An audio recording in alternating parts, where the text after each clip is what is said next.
예, 언제나처럼 신율의 뉴스 정면 승부. 오늘 하루 중에 정치 뉴스 여러분들께 말씀드리고 함께 생각해보는 뉴스 인앤아웃으로 시작할 텐데요. 오늘도 이우영 아나운서 함께하겠습니다. 안녕하세요. 안녕하세요, 이우영입니다. 오늘 그 의관이 뭐예요, 그게? 오늘 이렇게 맑은 하늘을 상징하는 하늘색 컬러로 우디 머스크 느낌으로 우리 시청자 청취자 여러분들을 위해서 이렇게 최소한의 양복을 입고 이렇게 해야죠, 나처럼. 왜 웃어요? 알겠습니다. 의관을 정제를 해야지. 알겠습니다. 그 안에 란닝샷스 아니에요, 그거? 난닝구 아닙니다. 난닝구 아니에요? 네, 런닝 아닙니다. 난닝구 같은데. 아닙니다. 이거 난닝구 백바지 논쟁이 옛날에 민주당에 있었어요. 갑자기 난닝구라 그러니까. 예? 그 오늘 차 몰고 다니죠 요새. 보통 아침에 근무하거나 낮에 근무할 땐 대중교통 이용하죠. 주로 이용하죠. 네. 주로 이용하죠. 네, 주로 이용하죠. 그 옛날에 버스에 안내양 있었던 거 모르죠? 제가 이제 버스 타고 다닐 때부터는 없었습니다. 아니에요. 네. 그 이전부터 훨씬 이전부터 없었어요. 네, 그러니까 그때는 네. 못 봤습니다. 그 옛날에는 그 버스 안내양들 그분들 참 고생 많이 했어요. 예전엔 막 그냥 사람을 왜 푸시맨 일본에 있잖아요. 그거 이상간 힘으로 막 꾸겨 누르는 거예요, 사람을. 야, 참 그때 생각해 보면 어떻게 그 안내양분들 그때 진짜 고생 많이 하셨죠. 예? 안내양이 아니라 사실은 정확히 하면 푸시워먼이에요. 네? 그래가지고 갑자기 그 생각이 나네. 정말 갑자기네요. 갑자기지. 훅 들어든 거죠. 네. 예. 그 안내양도 그럼 아는 게 뭐 있어요? 제가 미취학 아동 시절까지만 해도 엘리베이터에서 안내해 주시는 분은 계셨습니다. 엘리베이터 거리 그때 있었나요? 제가 미취학일 때. 미취학? 네. 취학도 했어요, 그러면? 그쵸. 그렇구나. 학을 취했습니다. 학을 취했어요. 아니, 진짜 그때 그 있었어요? 어디에 있었어요? 백화점이나 호텔이나 이런데. 네. 그것도 좀 나이 들은 척 한번 해보려면 또 뭐 있어요? 뭐 알아요? 뭐가 있을까요? 근데 사실은 안내양도 그렇고 이 엘리베이터 이 계신 분들도 그렇고 이게 사실은 이게 일자리 창출하고 굉장히 밀접한 관계가 있거든요. 제가 우리나라에서는 가까운 일본 같은 경우에도 사실은 그 지하철 같은데 굉장히 그 인력이 많아요. 거기. 근데 우리나라에는 사실 지하철 인력이 그렇게 많지가 않잖아요. 그런 것들이 사실 일자리 문제와 좀 관련이 있어가지고 그런 것들이 좀 서글퍼지기는 서글퍼져요. 예. 어떡하겠습니까. 근데 요새 진짜 그 AI 때문에 어문학 계열도 이게 좀 위기에 있어요. 물론 우리 과도 위기는 위기지만 네. 남의 걱정할 때는 아니지만 이거 여러 가지 일자리 문제가 갑자기 걱정이 되네요. 예. 그리고 보니까 예. 이제 자치도에 있는 방송국에서는 아나운서를 AI로 대체한다라고 해가지고 진짜로? 네, 빼앗기지 않도록 최선을 다할 예정입니다. 네. 어디 기계가 피디님 우리도 AI로 한다고요? 그럴 리 없습니다. 네. 그건 진짜 이게요. 방송하고 이 교육은 뭔지 아세요? 이게 방송이 이게 전파를 타고 나가면 아무것도 아닌 것 같죠? 근데 그렇지가 않아요. 전파를 통해서라도 사람의 감정이 전달됩니다. 예? 인류애가 느껴지는 사람 냄새나는 방송 계속해서 전해드리도록 하겠습니다. 나 지금 말 안 끝났는데 자꾸 이렇게 끼어들 거예요, 진짜? 이렇게 AI는 끼어들지 않겠죠. 하지만 사람이니까 끼어드는 이렇게 사람 냄새나는 방송 계속해서 그래서 전해드리겠습니다. 순발력은 점점 늘어요. 그러니까 있잖아요. 이런 식으로 순발력이 늘면 AI가 대체를 못해요. 어딜? 어디 그렇죠. 네. 네.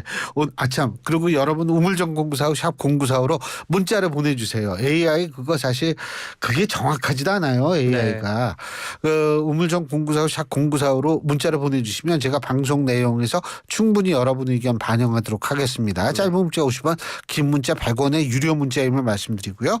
오늘 이호영 아나운서의 불성실한 의관에 대해서 여러분들이 평가해 주실 분은 역시 유튜브 들어가셔서 YTN 라디오 구독해 주시고요. 신율의 뉴스 정면 승부 좋아요와 댓글을 남겨주시면 됩니다.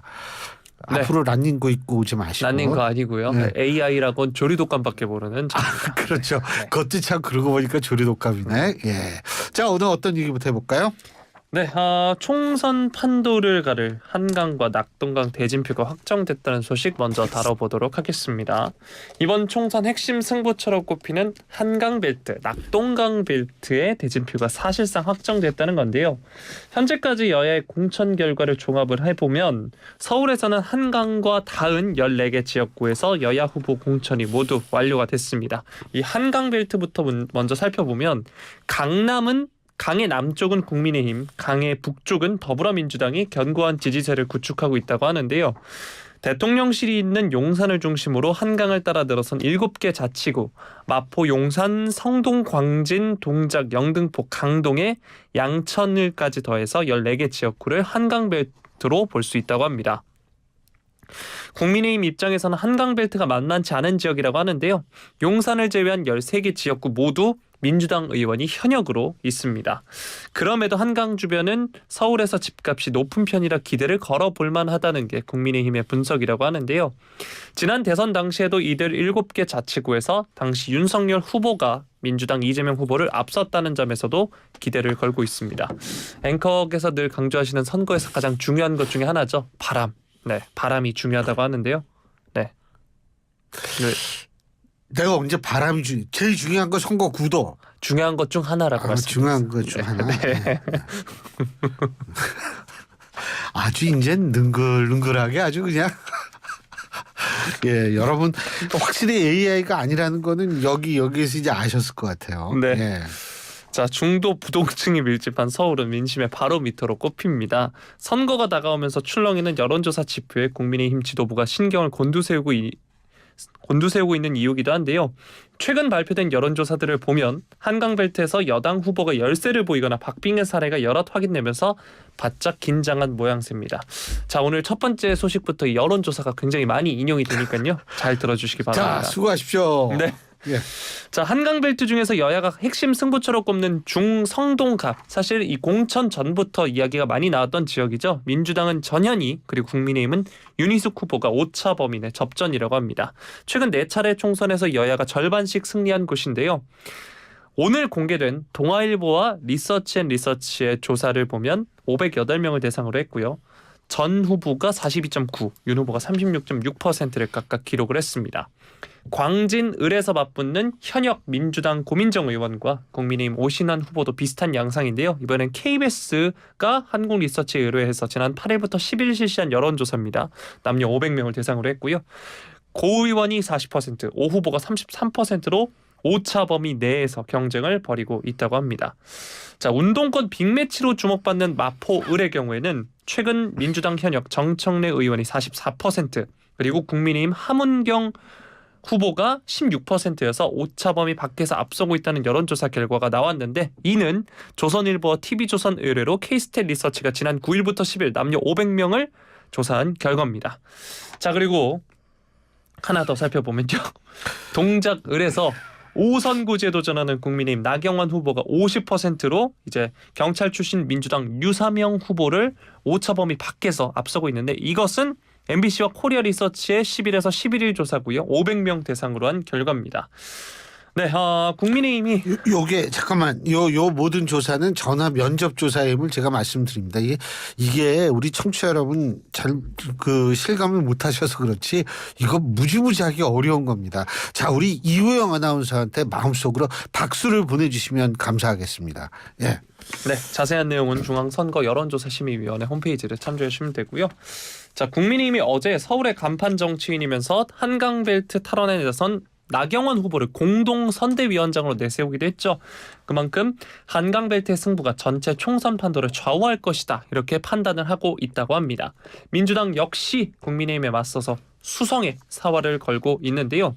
특히 본래 민주당 텃밭으로 분류됐으나 4선 김영주 의원의 탈당 및 국민의힘 입당으로 변수가 생긴 영등포 을의 경우에는 지난 5일에 이재명 대표가 직접 방문해서 후보 지원에 나서며 방어막을 치고 있고요.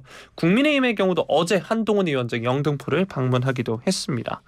자, 이번에는 이제 PK 지역 살펴볼 텐데, PK는 전통적으로 보수 지지세가 강한 지역이긴 하지만 최근 총선에선 낙동강 벨트는 야당이 상대적으로 강세를 보였습니다. 지난 총선 당시에는 9곳 중에 5곳에서 민주당이 승리를 하기도 했는데요. 이번 총선에선 선거구 획정으로 지역마다 여야 유불리가 조금씩 달라졌다는 점도 판세 예측을 어렵게 하는 부분이라고 합니다. 네, 국민의힘은 일찌감치 PK 중진들을 이곳에 재배치하면서 지역구 탈환을 벼르고 있고요. 민주당은 이번에도 낙동강 벨트에서 최소한 현 의석을 유지하는 데 더해서 추가 의석 확보를 기대하고 있다고 합니다. 가장 이목을 끄는 곳 한 곳만 소개를 해드리면 국민의힘 중진 재배치로 경남지사 출신의 맞대결이 성사된 양산을인데요. 조선일보 TV조선 K스텔 리서치 조사로 국민의힘의 김태호 의원이 41%, 민주당 김두관 의원이 39%로 초접전 양상이고요. YTN과 엠브레인 퍼블릭의 9일에서 10일 조사도 살펴보면 김태호 의원 34%, 김두관 의원 41%로 오차범위 냅니다. 이것 역시 가상번호 면접 방식으로 조사됐고요.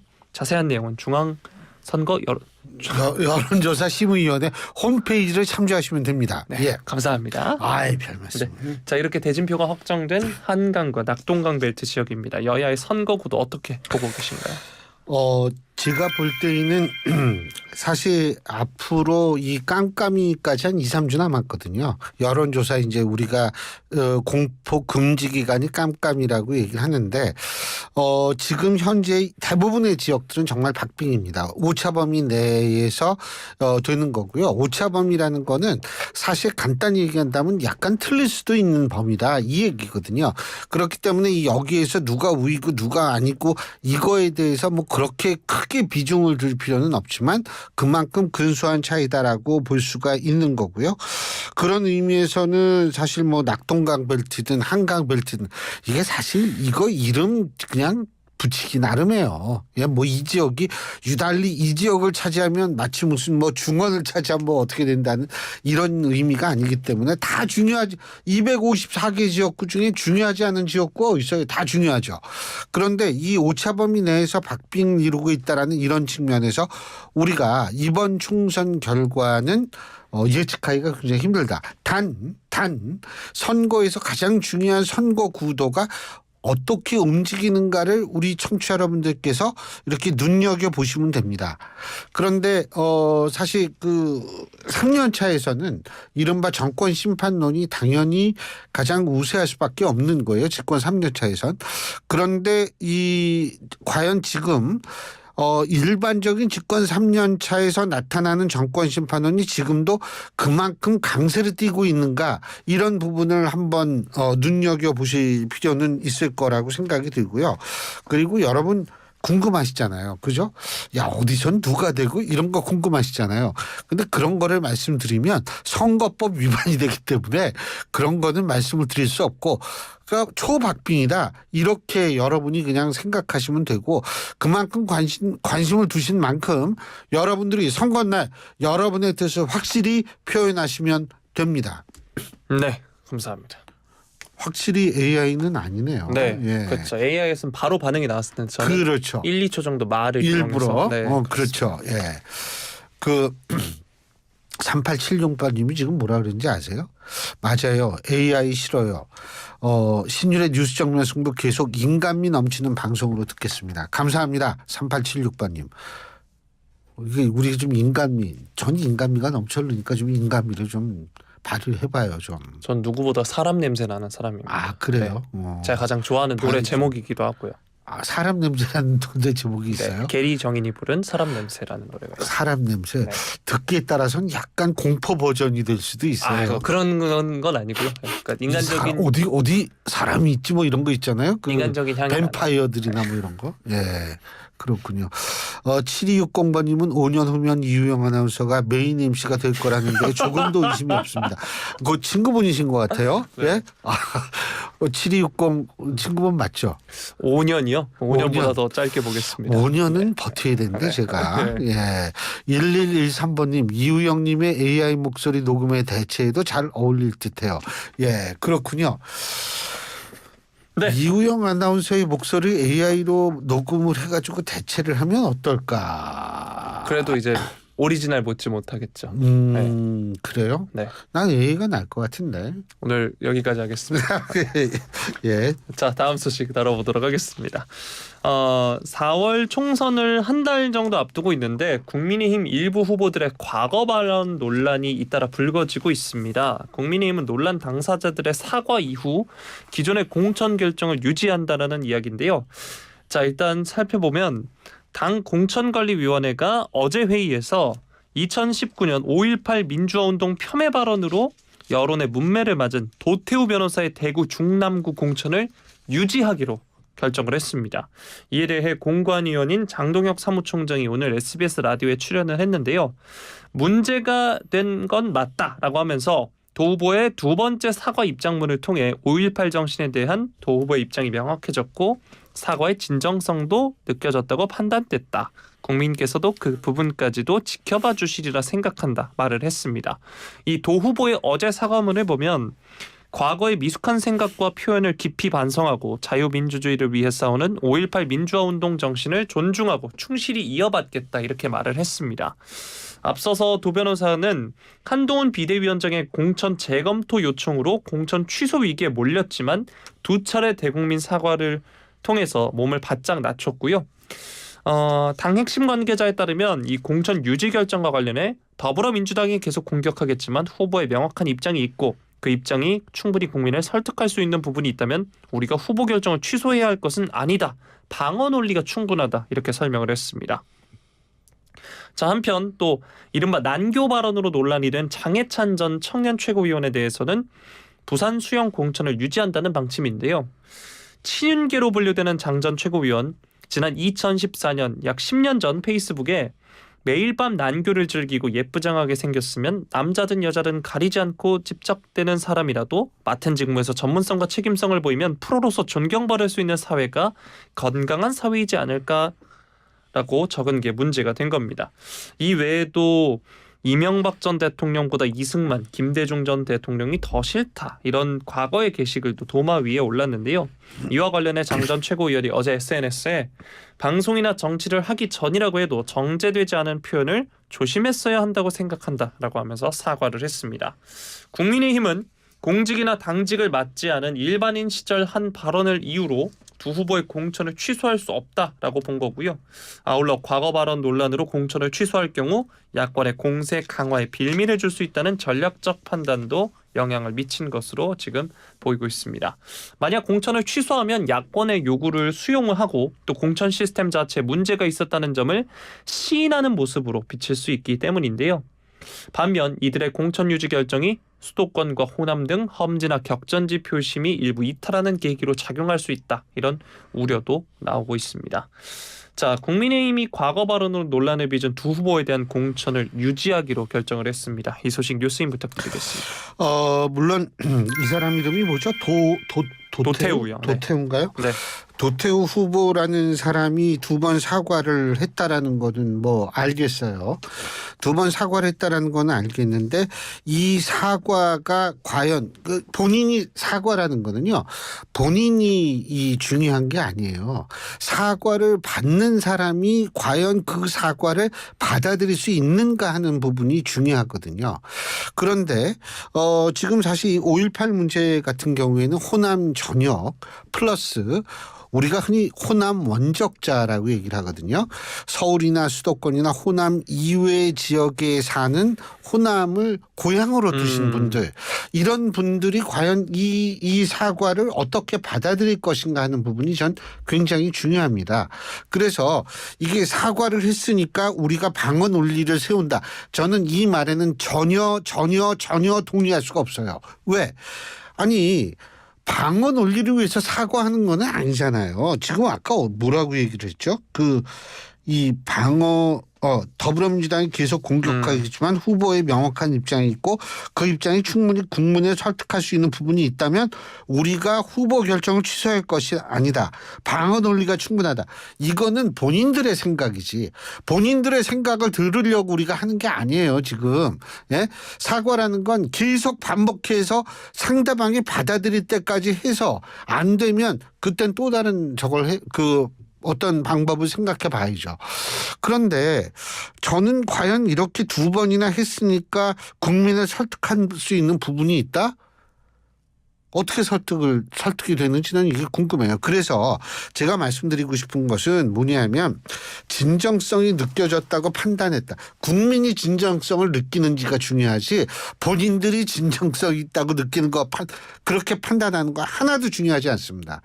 그렇기 때문에 저는 사실 이 부분이 글쎄 선거에 어떤 영향을 미칠지 굉장히 조금 국민의힘의 지도부는 좀 우려 섞인 시선으로 바라볼 필요가 있다라고 봅니다. 단지 뭐냐면 뭐 이게 선거 구도를 바꾼다 이런 얘기는 아니더라도 아까도 우리가 한강벨트, 낙동강벨트 얘기하면서 뭐라 그랬어요? 이거 초박빙이라고 얘기했죠. 초박빙은 1~2%에 의해서 바뀔 수가 있어요. 예? 그런데 글쎄 이런 측면 이런 식으로 얘기를 해가지고 이게 영향이 없을까 저는 그건 모르겠어요. 그리고 두 번째는 뭐냐면 상대당도 문제 있는 발언한 사람이 있어요. 예? 그러면은 그 사람도 사과했거든요. 그러면 국민의힘도 그 발언 가지고 문제 삼으면 안 돼요. 예? 그러니까 이게 스스로의 어떤 공격 포인트도 제한하고 이 국민들의 소위 말하는 눈높이 일반적인 시각과도 잘 맞는지를 한번 잘 생각해 봐야 될 겁니다. 네. 자, 다음 소식 민주당 소식 살펴보겠습니다. 범야권 총선 위성정당 더불어민주연합의 비례대표 공천을 두고 더불어민주당과 시민사회단체 대표인 연합정치시민회의 간의 파열음이 심상치 않다는 소식인데요. 민주당의 반대로 시민사회가 추천한 비례대표 후보 2명이 나란히 자진낙마하면서 그간 잠복해 있던 양 세력 간의 갈등이 수면 위로 드러나는 양상입니다. 일각에서는 더불어민주연합의 한 축인 시민사회가 결국 이 민주당과의 선거연대를 파기하는 것 아니냐라는 관측도 지금 조심스럽게 나오고 있는데요. 더불어민주연합은 시민사회 측에 이날 안으로 두 여성 비례 후보가 사퇴한 자리에 후보 2명을 다시 추천해달라고 요청한 것으로 지금 전해지고 있습니다. 또 민주당 일각에서는 여성 비례 1번 문제가 풀리지 않으면 아예 1번에 자당 여성 후보를 내세우는 방안도 검토 중인 것으로 알려지고 있는데요. 어제 전지혜 후보의 사퇴 소식도 전해드린 바 있습니다. 비례 공천을 두고 범야권에서 약간의 파열음이 들리고 있는데 이번 갈등은 어떻게 보고 계십니까? 일단은 제가 볼 때 민주당이요. 이거를 나름대로 신속하게 수습을 하려고 했던 겁니다. 저는 어제 그만둔 두 사람이 뭐 어떤 이념적 성향을 갖고 있는지가 알지도 못하고 그것이 중요한 것이 아니고 어떻게 비춰지는지가 중요한 거거든요. 그런데 민주당이 나름대로 신속하게 이렇게 그 위성정당 이름이 더불어민주연합 거기에 이런 요구를 한 건 두 가지 이유가 있다고 봅니다. 첫째, 제일 중요한 건 조국 혁신당이 등장했다는 거죠. 조국 혁신당이 등장함으로써 이른바 진보 지지층 중에서 민주당이 좀 더 끌어올 수 있는 이런 게 상당히 제한이 됐어요. 그러면은 민주당에는 어디로 눈을 돌려야 되죠? 중도층으로 눈을 돌릴 수밖에 없어요. 그러면 중도층에서 약간의 좀 우려 섞인 시선을 던질 수 있는 부분은 빨리 차단을 해야 된다라고 생각을 했을 수 있습니다. 이거 첫 번째 이유고 두 번째는 뭐냐면 국민의힘에서 일종의 프레임 뭐 예를 들면 한동훈 위원장이 아니 반미가 당론인지 그 입장을 밝혀라 뭐 이런 식으로 나오지 않습니까? 이것이 잘못하면 운동권 심판론과 맞물려서 정권 심판론을 좀 수위를 기세를 죽일 수 있는 그러한 또 다른 프레임으로 등장할 가능성이 있기 때문에 그런 새로운 프레임을 만들 수 있는 근거 빌미를 아예 여기서 없애려고 생각했기 때문에 이 두 가지 때문에 저는 이렇게 신속하게 대처했다고 하는데 아마도 제가 볼 때 민주당은 이 두 가지 이유 때문에 자신들의 입장을 이 뒤로 후퇴할 가능성은 저는 거의 없다고 생각을 합니다. 예. 0669번님이 이런 질문을 해주셨는데 95% 신뢰 수준의 표본 오차 플러스 마이너스 보통 3.1%포인트입니다. 3.1%포인트라고 이 여론조사 발표 시 얘기를 하는데 정확히 몰라서 설명을 부탁드립니다. 간단히 제가 말씀드리자면 이 여론조사 같은 경우에는 95% 정도는 맞을 확률이 있다. 하지만 우리가 틀릴 확률은 플러스 마이너스 3.1이란 거 위아래로 3.1씩이니까 한 6% 정도는 틀릴 수가 있다라는 얘기거든요. 그렇기 때문에 여러분들이 여론조사 보실 때에는 그런 식으로 이해를 하시면 될 겁니다. 자, 오늘 여기까지 하죠. 수고하셨습니다. 예. 고맙습니다. 지금까지 이우영 아나운서였습니다.